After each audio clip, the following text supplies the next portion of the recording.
All right, in order to do this next series, I had to dig deep in the chest. The VA chest. Yes, that's what I call the place that I keep all of my VHS tapes. Because I'm awesome. All right, so this movie was directed by Brian Yuzna. I recently did a review of Silent Night, Deadly Night 4, which he directed, and I also did Silent Night, Deadly Night 5, which he wrote. And then, of course, he did, Bride of Reanimator and Beyond Reanimator and a bunch of other stuff. Big fan of his work. Society is might be my favorite of his, but I'm a big fan of Yuzna.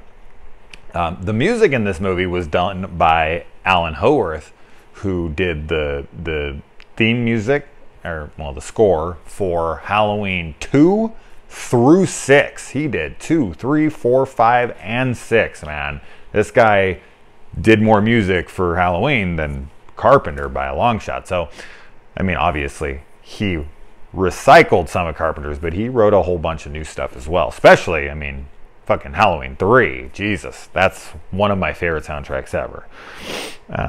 We also have an appearance from Ken Foree playing one of the detectives in this. He's pretty underused here for Ken Foree, but I'm guessing he wasn't a huge draw at the time. Back in the early 90s when these kinds of movies were getting made, the whole idea of bringing in like horror actors like in an assembly cast, like a big group up kind of thing, like an Avengers type movie, like they're doing with Death House and stuff, like that just wasn't a thing so much. Like nobody gave a shit. Like, I don't know, the internet's kind of changed that to where people care that they're bringing, it's like, oh man, they're bringing in all these people, like Ken Foree in movies like this back then. I think people were just kind of like, isn't that the dude from Dawn of the Dead maybe? I don't know, whatever. I can't Google it, so who knows? Who cares? He's not. I don't think he's not listed anywhere in the credits. I don't think. Nope. So yeah, these kinds of movies, they didn't really care about that back then. But come on, man, this is one of the main characters from Dawn of the Dead. He's fucking awesome. Now when he's in a movie, it matters. Like Ken Foree, he's like on the cover, even if he's only in it for like 10 minutes. Anyway, moving on. Mark Ruffalo also makes an appearance here as a young talent agent stud. He's probably like 22, 25, something like that in here. So it's funny to see him super young and all lippy. Now, Corbin Burnson, who is the dentist in both films, pretty much makes these movies. I mean, you either like his character or you're not going to like these movies. You don't like him. He's a piece of shit, of course, but his performance is very, very solid. He plays a maniac very well, and he sells this series 100%. He is the dentist, and he is the reason that these films work. But let's get into this. These movies obviously exist because, if you ask kids what they're most afraid of, like 8 out of 10 say clowns. If you ask adults what they're afraid of, like 6 or 7 out of fucking 10 are going to say the dentist. I mean, the dentist is something that terrifies people. And for good reason. I mean, tooth pain and getting your mouth drilled on and the pain after, like getting your mouth drilled on, all that noise in your head, all that shit is awful. People freak the fuck out in dentist office. I personally don't really have any issues in dentist office, and I've been there more than most, and I've had all sorts of teeth pulled and oh my god, I've had a horrible time with the dentist. So, but I always go in and I don't know, I don't see the big deal. Like, they numb you up and I don't know, I'm personally just not that afraid of the dentist. But when I think about it, I get it. It is kind of terrifying. I don't like getting my mouth. It's not like I'm sitting there in joy, but I'm not terrified or anything.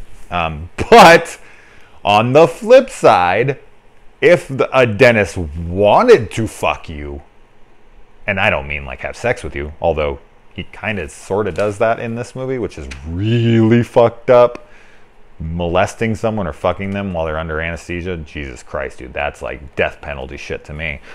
But like if a doctor, like, that's a big fear of mine personally, just because I've almost died and I've been in the hands of people, and it's very odd. It's a very, like, it's such a vulnerable moment, because you literally are putting your life in these people's hands, and there's nothing you can do about it. And with the dentist, I mean, he could be doing anything in there, and he puts that shit. I don't get gas, so I'm pretty good there. But if he was gassing you and he went to town on you, you couldn't do shit about it. And that's terrifying to think about. And that's basically what this movie's about. So yeah, let's get into this film. Obviously, spoilers are going to happen because this is an old-ass film, and I always do spoilers with shit like this. So, the whole reason he has his breakdown, he seems like an asshole beforehand, though. It's not like he's some loving husband, and his wife, he finds out, is cheating on him, and it snaps him. He's like yelling at the chick before this all happens. He's on edge. He's like 1 second away from snapping anyways. He was on his way to being crazy, or already was. He hadn't killed anybody but yet, not we're aware of. But, you know, once he sees that his wife is cheating on him, it just boom. And I really like that they put this emphasis, because doctors, especially dentists, but dentists really deal with a lot of tooth decay and a lot of rot, and a lot of, like, they look at just rotting fucking teeth and gums and all that stuff all day. And I like that, like, when he has that nervous breakdown, he starts to see everything is rotting. Like, the whole world to him is rotting away, and he's the only one that can fix it. He's there to clean it up and you know, nip the fucking infection in the bud and clean up all the decay and eradicate all this. He sees everyone's teeth as like these brown, gross fucking things that are just rotting out of people's heads. I really liked that visual to kind of see through his mind of how he's seeing it. And this is really told from his perspective. Like, I wouldn't classify this as a slasher film per se, but we don't usually get like a horror film told from the perspective of the killer very often. Like, you have American Psycho, you have a couple movies where that happens, but it's a rarity. It's usually from the protagonist's point of view, but the main character of this movie is the titular character, the dentist. So it makes kind of sense because of the title, but that doesn't make any difference. Like, there's 1,000 movies out there that are, the title character is not the main character. So, but it is rare that we get these kinds of movies, and it's cool because this is what it should have been. The pool boy that is fucking his wife seems to have the quickest rejuvenation skills on earth, because he then goes and fucks the girls next door like 10 minutes later. So, man, to be young again, I guess. Although he doesn't look any different of age than me, but whatever. I like how he goes to confront the pool guy at his friend's house, has a gun. The girl comes out front just because he pulls up. Then she goes upstairs with the pool guy, or I don't know if they went upstairs. I don't know what the hell they were doing. They may have been just fucking right there in the foyer for all I know. But he fires a gun, kills her dog, and it cuts away because there's no way they could have explained this. But somehow he runs all the way to his car, gets in his car, and drives away.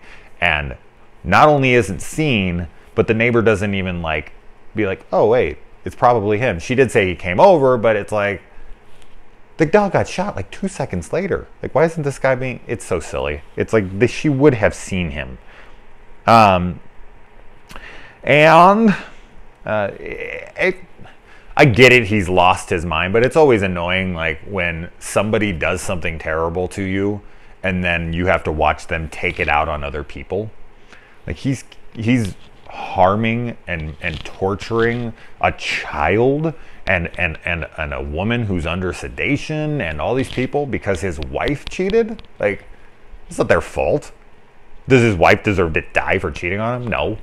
But if you're going to take it out on somebody, why did it have to be these people? Why not your wife and maybe the pool guy? So yeah, but his breakdown is so great. He is such a fucking lunatic throughout this film and the next film. He just plays it so well. He walks that fine line of serious and silly. And he kind of plays both at once. And it really gives a really, like, weird tone to the film. The film just feels off, but in a good way. Now, I honestly can admit that I felt a tad bored at times. There were scenes that were dragging. There were repetitive type things going on here.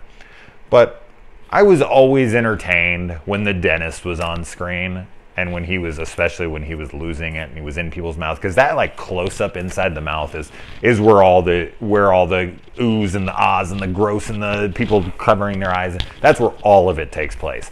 They have this mouth, which I guess they only had one on set because they had like no budget for this movie or the next one.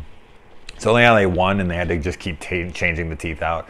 And you get like the tongues in there and it's moving around. You're just rocking on the teeth, and they're like drilling, and it's like, and it's just obliterating the tooth. Oh my God, so bad. I can't even imagine anyone. I mean, thank God these people were numb. Some of them were numbed up, but this one, he's a